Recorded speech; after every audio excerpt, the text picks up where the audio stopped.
इस देश में एक धर्मात्मा सभी प्राणियों के हित में तत्पर रहने वाला, राजधानी तथा राज्य में रहने वाली प्रजाओं का प्रिय अश्वपति नामक राजा था, जो कि क्षमाशील, संतान रहित, सत्यवादी और इंद्रियों को वश में रखने वाला था।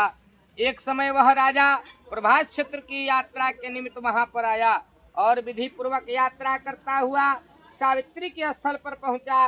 वहां पर उस राजा ने अपनी रानी के साथ इस व्रत को किया, जो सावित्री के नाम से प्रसिद्ध हुआ।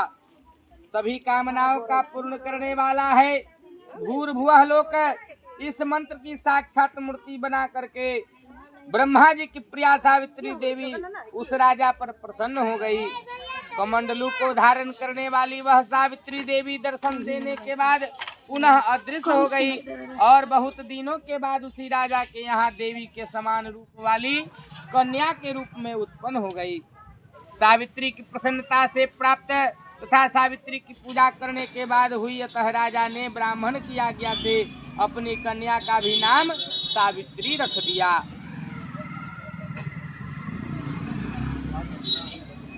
तब सावित्री बोली कि हे देवर्षि नारद जी, शाल्व देश में धर्मात्मा द्युम्नसेन नाम से विख्यात एक क्षत्रिय राजा है, जो दैववश अंधा हो गए हैं। उस समय उनका छोटा सा एक बालक और उसकी माँ थी। ऐसे समय के अवसर पा करके उनका पूर्ववैरी रुक्मी नामक एक सामंत राजा ने उनसे उनका राज्य छीन लिया। अतः वह आर्य द्युम्नसेन छोटे बच्चे को साथ लिए हुए अपनी स्त्री के साथ जंगल की ओर चल दिए। उनका वह पुत्र वन में बड़ा होकर के परम धार्मिक सत्य बोलने वाला हुआ। अतः अपने अनुरूप पति समझकर मैंने उसे पति के रूप में वरण कर लिया। यह सुन करके नारद जी कहते हैं कि हे राजन, सावित्री ने यह बड़ा कष्टप्रद कार्य को कर डाला है। बाल बुद्धि होने से इसने केवल गुणवान समझ करके सत्यवान को वरण कर लिया। उसका पिता सत्य बोलता है, माता सत्य बोलती है और वह स्वयं भी सत्य बोलता है। इससे उसका नाम मुनियों ने सत्यवान रख दिया है। उसको नित्य ही घोड़े प्रिय लगते हैं। वह मिट्टी का घोड़ा बना करके उसके साथ खेलता है तथा चित्र में भी घोड़ा लिखता है और उसका चित्र बनाता है, इसलिए उसको लोग चित्राश्व भी कहते हैं। सत्यवान दान और गुण में रंती देव के शिष्य के समान है। ब्राह्मणों की रक्षा करने वाला और सत्यवादी तथा औशीनर शिवी के समान है। ययाति के समान उदार, चंद्रमा के समान स्वरूपवान, प्रिय लगने वाला और दूसरे अश्वनी कुमार के समान द्युम्नसेन के समान बलवान है। किंतु उसमें केवल एक ही दोष है, एक ही अवगुण है, दूसरा कोई नहीं कि सत्यवान आज से ठीक 1 वर्ष के बाद उसका देह का त्याग हो जाएगा, वह मर जाएगा, वह अल्पायु है। राजा लोग किसी से एक बार कोई बात कहते हैं, ब्रह्मवेता ब्राह्मण एक ही बार कहते हैं और एक ही बार कन्या का दान किया जाता है। ये तीनों कर्म एक ही बार किए जाते हैं, बारंबार नहीं किए जाते हैं।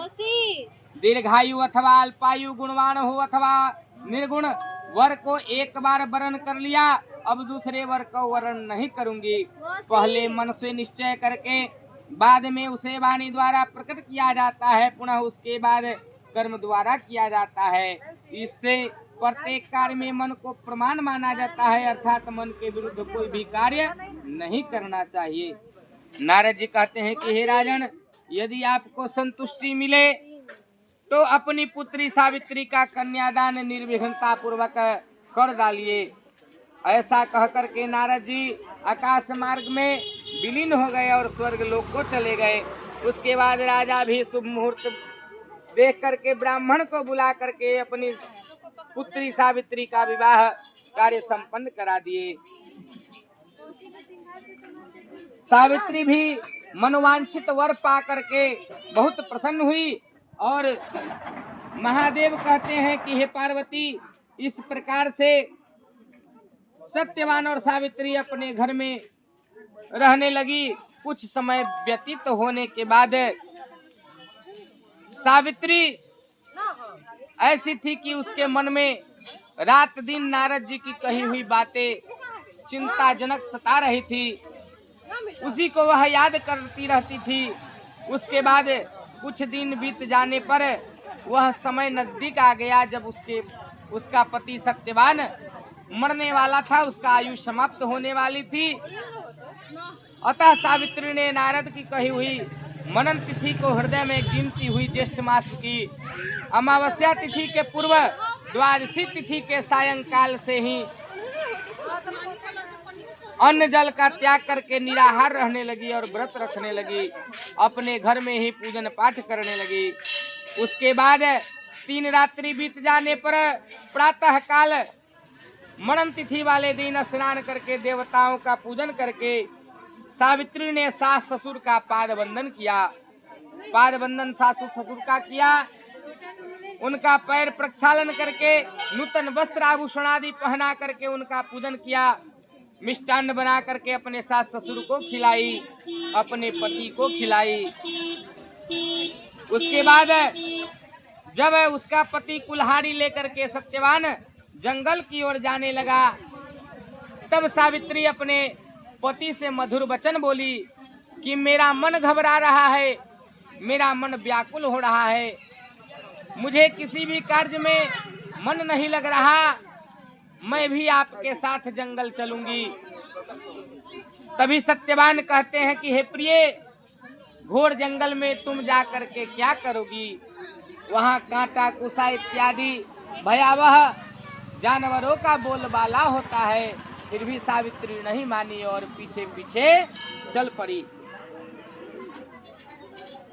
वन में पहुंच करके सत्यवान जल्दी से फल इकट्ठा किया, पुष्प इकट्ठा किया, कुश तथा सूखी लकड़ियां को इकट्ठा करके गठरा बना लिया।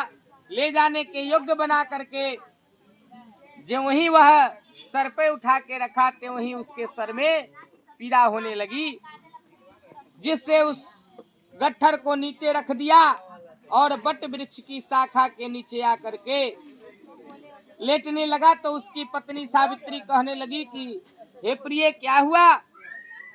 तो सत्यवान कहने लगा कि हे भार्या, हे प्रिय, सिर की वेदना मुझे दुख दे रही है, सर का पीड़ा मुझे दुख दे रही है, अतः मैं तुम्हारी गोद में क्षण भर विश्राम करना चाहता हूँ, सोना चाहता हूँ।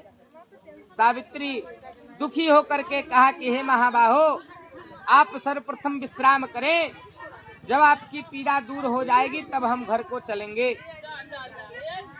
जैसे ही पृथ्वी पर बैठी हुई सावित्री ने सत्यवान के सिर को अपने गोद में लिया, त्यों ही सत्यवान का प्राणांत हो गया, उसकी आत्मा शरीर से अलग हो गई।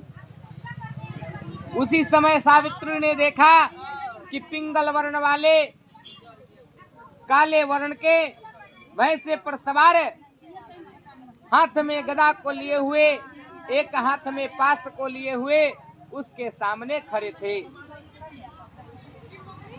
उसे देख करके सावित्री प्रणाम करती है और मधुर वचनों से उससे कहने लगी कि आप देवताओं अथवा दैत्यों में कौन है जो मुझे धर्म से विमुख करना चाहते हैं, मेरा सौभाग्य खंडित करना चाहते हैं? इस संसार में कोई समर्थ नहीं है, क्योंकि हे पुरुष श्रेष्ठ, मुझे धड़कती आग के समान, ज्वाला के समान समझिए। तब यमराज कहते हैं कि मैं सब प्राणियों के लिए भयंकर और कर्मानुसार उनका उचित दंड देने वाला यमराज हूँ। तो हे पतिव्रता सावित्री, समीप में पड़े हुए तुम्हारे इस पति की आयु समाप्त हो गई है, इसे जमदूत पकड़ कर नहीं ले जा सके हैं, इसलिए मैं तुम्हारे सामने आया हूँ। ऐसा कह करके हास के लिए यमराज ने सत्यव्रत सत्यवान के शरीर से अंगुष्ठा मात्र शरीर वाले पुरुष जीवात्मा को बलपूर्वक निकाल लिया। उसके बाद पितृगण से सेवित जमपुरी के मार्ग से चलना शुरू किया। तो सावित्री भी उनके पीछे पीछे चल पड़ी। यमराज ने पतिव्रता होने के नाते देख रहे थे कि चलने में न थकती हुई, उससे कहा कि हे सावित्री, एक मुहूर्त तक तो तुम मेरे साथ ही आ गई, अब तो लौट जाओ। हे विशाल नेत्र वाली, हे सतीव्रता, कोई भी जीव बिना आयु समाप्त किए हुए यमराज के नगर में नहीं आ सकता है। सावित्री कहती है कि आपके विशिष्ट पुरुष के साथ है पति का अनुचरण करती हुई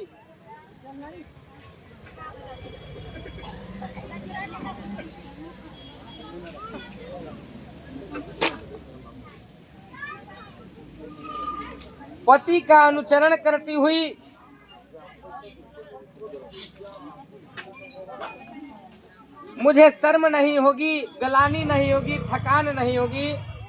सज्जनों का गति एकमात्र सज्जन होता है, दूसरा नहीं होता है। इस प्रकार स्त्रियों का गति उनका पति होता है और वर्णाश्रमों की गति वेद और शिष्यों का गति उसका गुरु होता है। इस पृथ्वी तल में सब प्राणियों के लिए स्थान तो बनाया गया है, किंतु स्त्रियों के लिए एकमात्र स्थान बनाया गया है, वह है पति का स्थान। पति के साथ ही पत्नी को सदैव रहना चाहिए, दूसरा कोई स्थान नहीं बनाया गया है, दूसरा कोई आसन नहीं है। इस प्रकार से धर्म तथा अर्थ से भरे हुए सुंदर मधुर अन्य वाक्यों से भी उस सूर्य पुत्र यमराज को सावित्री प्रसन्न करने लगी। तभी यमराज प्रसन्न होकर के कहने लगे कि हे भामिनी, मैं तुमसे प्रसन्न हूँ, तुम्हारा कल्याण हो, तुम मुझसे वर मांग सकती हो। तभी सावित्री विनय युक्त सिर झुका करके अपने लिए राज्य पाने का वर मांगा और अपने महात्मा ससुर के लिए देखने की शक्ति मांगी। साथ साथ पुनः राज्य प्राप्ति एवं अपने पिता के लिए 100 पुत्र तथा अपने लिए भी 100 पुत्र की प्राप्ति का वर मांगा तथा पति के लिए पुनर्जीवन दान एवं निरंतर धर्म की सिद्धि प्राप्त करने का वरदान मांगा। इस प्रकार वर मांगने पर धर्मराज यमराज ने भी उसे अभिष्ट वर प्रदान करके वापस किया। उसके बाद सावित्री पति का जीवन दान प्राप्त करके प्रसन्नचित्त होती हुई अपने पति के साथ शांति से अपने घर को चली गई। उसी सावित्री ने ज्येष्ठ मास की अमावस्या के दिन उसे सावित्री व्रत को किया था, जिसके प्रभाव से राजा ससुर को पुनः नेत्र प्राप्त हुई। उसके बाद उन्हें निष्कंटक अपने देश तथा राज्य की प्राप्ति हुई और सावित्री के पिता को 100 पुत्र तथा सावित्री को भी 100 पुत्र प्राप्त हुए। इस प्रकार महादेव कहते हैं कि सावित्री व्रत के संपूर्ण महात्म को मैंने तुमसे कह दिया है।